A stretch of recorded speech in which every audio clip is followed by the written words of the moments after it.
Hello friends, இன்றைக்கி நம்ம என்ன பார்க்க போகிறோம்னா ஓரியோ வச்சு இப்படி கலக்கலாக ஒரு சூப்பராக ஒரு ஸ்வீட்டு ஒரு செய்யலான்னு பார்க்கலாம். டக்குன்னு ஒரு காமன் நேரத்தில் செஞ்சிடலாம். வாங்க எப்படி செய்யுதுன்னு பார்ப்போம். ஃபஸ்ட்டு அதுக்கு தேவையான பொருட்கள் என்னென்னு பார்த்துடலாம். ஓரியோ பிஸ்கெட்டு 10 ரூபா பாக்கெட்டு பிஸ்கெட்டு ஒரு 4 பாக்கெட் வாங்கிக்கோங்க. அப்புறம் சீனி ஒரு கப் எடுத்துக்கோங்க. பால் ஒரு 1/4 லிட்டரு பால் எடுத்துக்கோங்க. 300 ml கரெக்டாக சொல்லணும்னா. அப்புறம் நிலக்கடலை கொஞ்சம் எடுத்துக்கோங்க, ஒரு 100 கிராம். இப்போ நம்ம ஓரியோ பிஸ்கட்டில் நடுவில் உள்ள க்ரீம் இருக்கும்ல, அதை இதை மாதிரி தனித்தனியாக எடுத்து வச்சுருங்க. நீங்கள் ஓரியோ பிஸ்கட் இல்லாட்டி சாக்லேட் பிஸ்கட்டு எதுனாலும் யூஸ் பண்ணிக்கலாம். ஆனால் ஓரியோ பிஸ்கெட்டு செஞ்சிங்கன்னா டேஸ்ட் நல்லா பெட்டராக இருக்குது.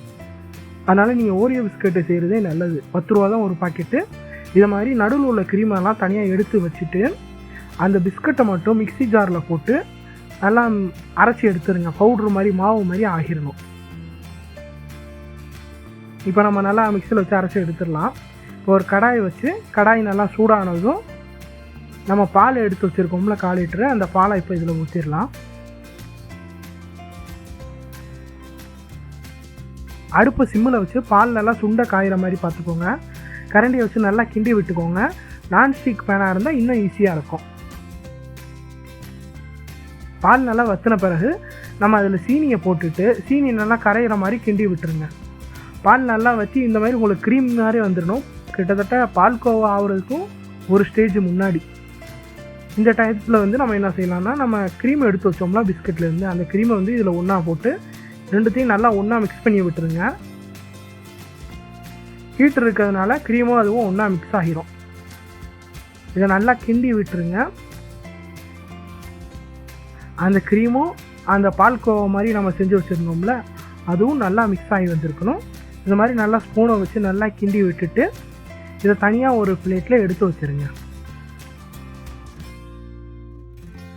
இப்போ ஒரு மிக்ஸி ஜாரில் கடலையை மட்டும் போட்டு அரைச்சி வச்சுக்கோங்க. நிலக்கடலையை போட்டு தனியாக இந்த மாதிரி பவுட்ரு மாதிரி அரைச்சி எடுத்து வச்சுக்கோங்க. இப்போ நம்ம பிஸ்கட்டை அரைச்சி வச்சுருந்தோம்ல, அதில் கொஞ்சோண்டு பால் ஊற்றி நல்லா மிக்ஸ் பண்ணிக்கோங்க. பாலை ஊற்றி நல்லா கட்டி பிடிக்காமல் கொஞ்சம் கொஞ்சமாக பாலை ஊற்றி நல்லா மிக்ஸ் பண்ணிக்கோங்க. டெக்ஸ்சர் இந்த வீடியோவில் காட்டுற மாதிரி பார்த்துக்கோங்க. ஓகே, இப்போ நல்லா மிக்ஸ் ஆகி வந்துருச்சு. நம்ம நிலக்கடலை அரைச்சி வச்சுருந்தது இப்போ சேர்த்துடலாம்.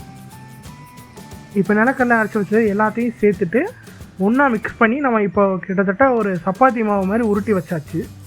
உருட்டி வச்சதாக ஒரு சப்பாத்தி கட்டை எடுத்து வச்சுக்கோங்க. பிளாஸ்டிக் தாள் ஒன்று எடுத்துக்கோங்க.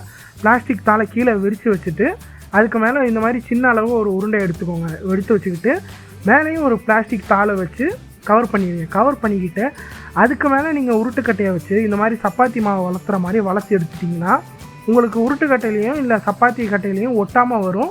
ஈஸியாக இருக்கும் உங்களுக்கு. ஏன்னா இது உங்களுக்கு பிஸ்கட்டுங்கிறதுனால ஸ்டிக்கியாக ஒட்டுற மாதிரி தான் இருக்கும்.